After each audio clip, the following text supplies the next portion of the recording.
They have taken different type of ingredients, different type of leaves, different type of combinations. So my suggestions are like this. We can give a farmer to a capsule form actually.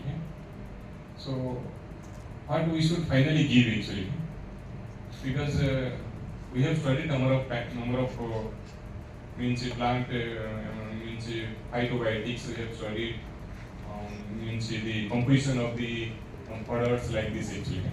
So finally, out of your suggestions, you have done number of experiments are Bharati and Abhijit. So you may not final combine all actually, or one or two we will give final recommendations. So that is my suggestions actually. Yeah, The number of you were giving actually, yes. Yeah, please respond. Yeah. So that we can, please. Very briefly. Yeah. It's a nice actually. Yeah.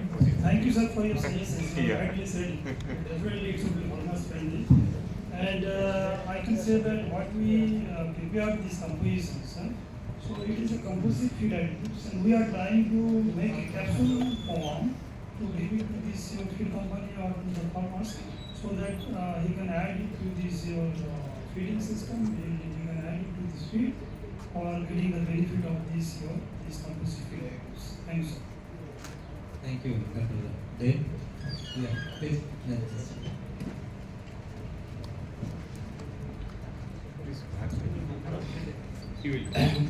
Sir, actually, sir, farming in India, most of the farmers they are not feeding properly. So they are giving only paddy straw, crop residues. So on that way, with small intervention that can be used for the farming community. So that is you can only provide the suggestion that you can have some tree fodders like moringa oil. That's if you are giving tree fodders every day around 2 to 3 kg, definitely reduce the methane emission as well as increase the feed cost. If you are giving 4 to 5 kg of tree fodder, you can reduce the cost of it. You can reduce the quantity of concentrate. Thereby, you can reduce the cost. So, like small interval, that is enough. Tree fodder supplementation, or any legume green fodder, any legume like Desmondus virgatus, Medicago, whatever it is, you can do. That is a simple suggestion. And also one more thing, balancing ration. That is very important. Balancing. The people who are not giving sufficient quantity of green fodder or paddy straw concentrate. Balancing ration, that is very important. If you are giving balancing, if your awareness program balancing ration, that is more fruitful to the farming community. Thank you. Yeah, Dr. Sheesh. Yeah, so really nice presentations. I'm really interested in this within emission thing. It's a burning topic. So I would really like to understand what was, you have so many studies, right? So within emission is the outcome of some other things happening. Also particularly related to malic acid. So what was the impact of that on the NDF digestibility?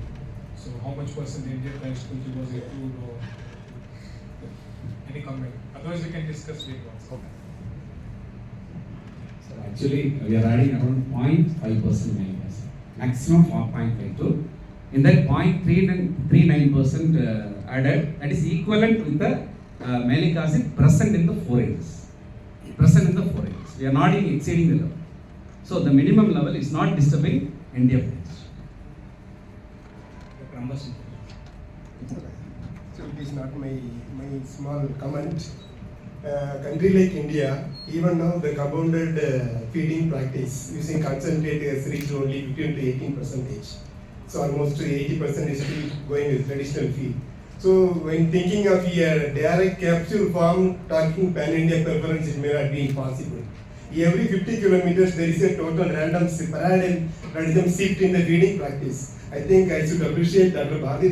So it is a location specific. What is available there, we have to make an awareness. So this area, this is the feeding practice, this is what it is available. This is the only practical solution taken away from this conference. We have to make awareness to the farming community. So there is no blanket recommendation to totally mitigate the methane. I think it should be location specific. A number of residues are there, a number of strategies there. We have to be more specific. Accordingly, it is more of about awareness. That is the role of the nutrition directions, etc. This is my simple suggestion.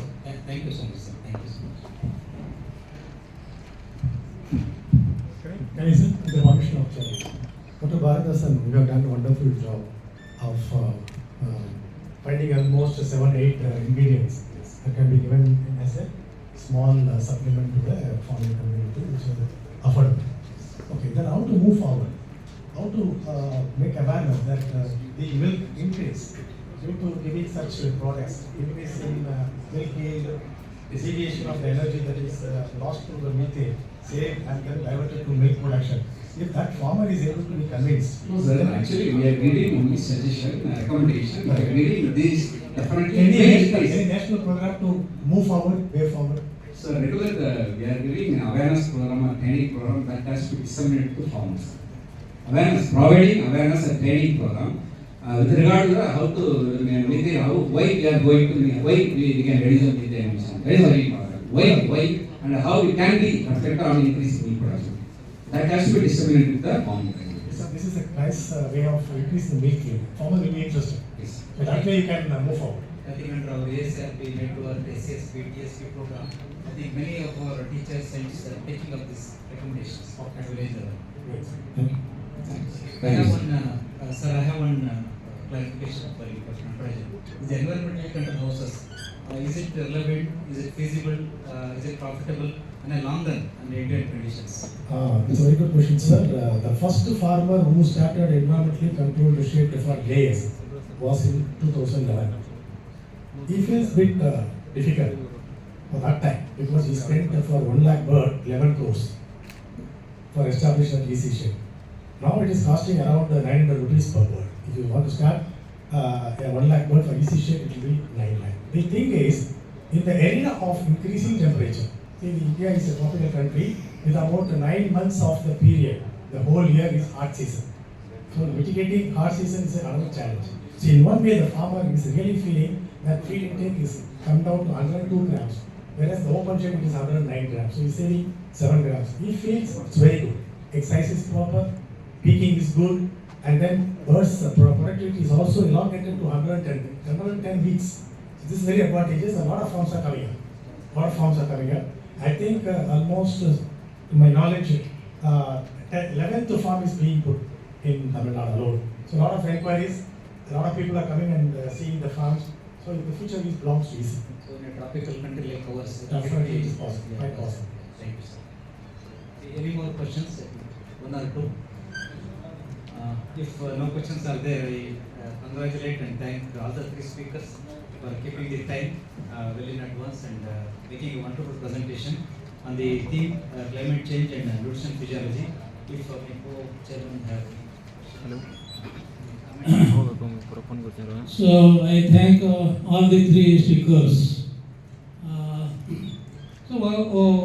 My suggestion is that nowadays a lot of work is going on nutrigenomics.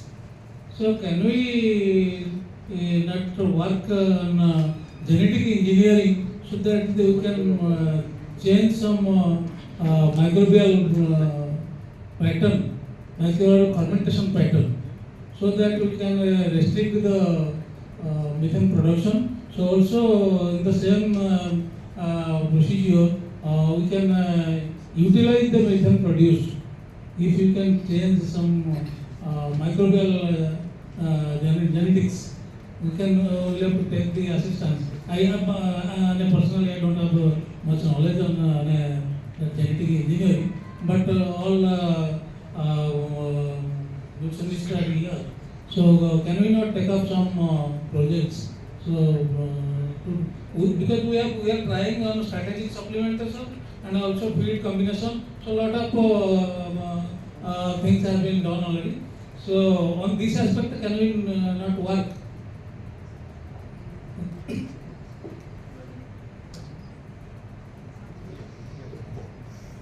Sir, I profusely congratulate all the three speakers because their research findings are directly useful to the farmers and entrepreneurs. And the second one is Dr. A. Natarajan, eminent nutritionist, during his tenure as head Animal Feed Analytical and Quality Assurance Lab. He gave brought lot of laurels to the lab and self-sustaining lab and results in most of the cases within 24 hours. Because of that, thousands and thousands of farmers and entrepreneurs were benefited, which is evident during the last ANSI conference. He brought so much sponsorship from them. So during his tenure as yet the Silver Jubilee celebration was conducted at Namakkal, and that lab is very famous in the country because of its accreditation with the certified agency. And the three speakers gave the practical tips that can be followed by the farmers on daily basis. I greatly appreciate. And last one, I profusely thank the organizers for inviting me to this conference. Thank you. Thank you, Dr. Das and Dr. Rajan. Anything you want to please make a note of all the recommendations. With this, once again, I thank the organizers and I thank both the chairman and all the rapporteurs. I think this session is getting concluded. Over to Dr. Bengaluru. So, on behalf of NAVNAW and ICAR-NIANP, we are highly thankful to all our esteemed speakers for delivering lecture on climate change and nutritional physiology in the third session. Now, we would like to felicitate all our esteemed speakers. So, I kindly request our Honorable Chairman and Co-Chairman to kindly do the honor for the same. So, for the first speaker, Dr. A. Natarajan sir, Head, AFAQAL Namakkal, kindly sir come onto the dais and receive our token of appreciation.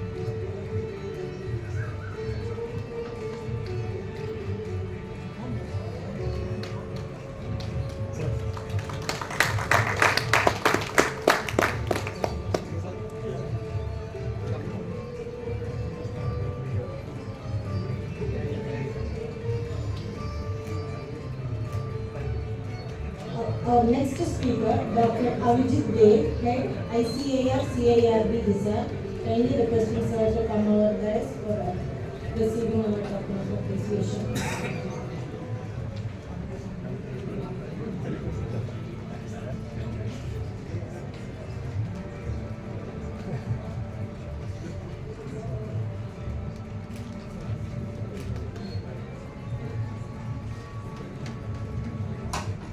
Next, Dr. A. Bharatidasan sir, Head Canvas Chennai, kindly receive our token of appreciation sir, and I request the house to give a big round of applause to all our speakers.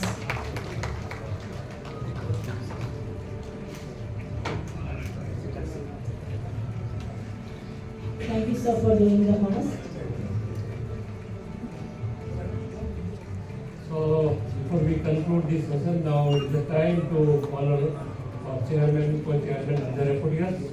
And to do the honors, I request Dr. Niranjan Pandit, Dean Research, Odisha Veterinary College, to come on stage and felicitate our chairman, co-chairman, and the rapporteurs.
Thank you all.